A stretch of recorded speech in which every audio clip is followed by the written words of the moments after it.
மச்சான் டீ குடிக்க போறோம், வரியாடா? டேய் இல்லடா, எனக்கு இங்க கொஞ்சம் வேலை இருக்கு, நான் வரல. சேட்டா கடைக்கு தான் போறோம், வரியா டீ குடிக்க? சேட்டா கடையா?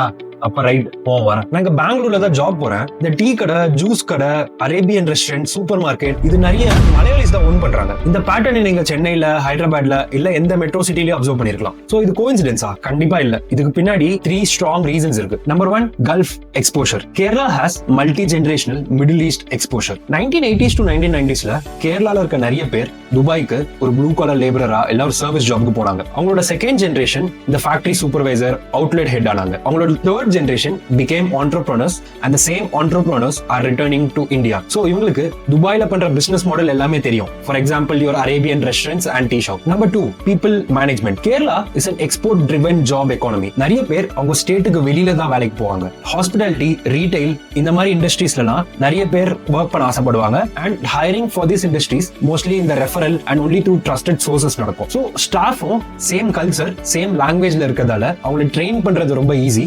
And as a customer, இப்ப நான் ஒரே ஸ்டாஃபை திரும்பி பார்த்தா அந்த கடை மேல இருக்க ட்ரஸ்ட் பில்ட் ஆகும். Number 3, Lulu hypermarket effect. Middle ஈஸ்ட்ல லுலு ஹைப்பர் மார்க்கெட் ஒரு பெரிய ப்ரூஃப். நம்ம ஒரு ஃபவுண்டர் ஒருத்தர் துபாயில போய் ஒரு வேர்ல்ட் கிளாஸ் கம்பெனி பில்ட் பண்ணணும், அது கேரளால இருக்க நிறைய பேருக்கு நம்மளாலே பண்ண முடியும் அப்படின்னு ஒரு கான்ஃபிடன்ஸ் கொடுத்து. Plus Lulu hyper market created a huge Malayali middle management talent. Store supervisors and your store managers அவங்களுக்கு பிசினஸ் தெரியும். சோ நேச்சுரலா அவங்க என்ன பண்ணுவாங்க, வெளியில அவங்களும் ஒரு சூப்பர் மார்க்கெட் செயின் செட் பண்ணாங்க. இந்த ரீல உங்க மல்லு ஃப்ரெண்ட்ஸ்க்கு அனுப்பி அவங்களுக்கு ஒரு தேங்க்ஸ் போடுங்க. அண்ட் மறக்காம என் பேஜுக்கு ஒரு ஃபாலோவா போடுங்க.